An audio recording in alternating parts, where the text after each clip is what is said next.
I think the more the American people find out about what is really meant by the public option, the less they like it. Support for the so-called public option drops dramatically when you explain to people what it would actually do. ABC News polling director Gary Langer wrote about this dynamic in June.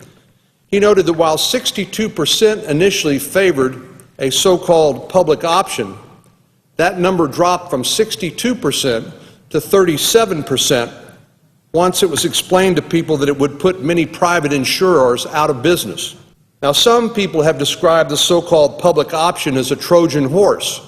I've used that phrase myself, but the person who actually devised the public option said this. His name is Jacob Hacker, who's a professor at Berkeley.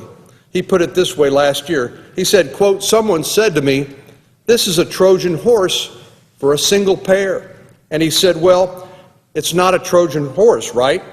It's just right there.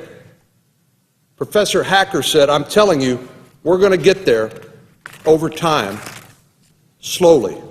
Well, Mr. President, supporters of a government plan say we need to have more competition and give consumers more choice. I couldn't agree more, but this is not the way to do it. Competition increases when we get more insurance carriers to enter the market, not by creating a government plan that will drive them out of it. Mr. President, we can do better. We must do better.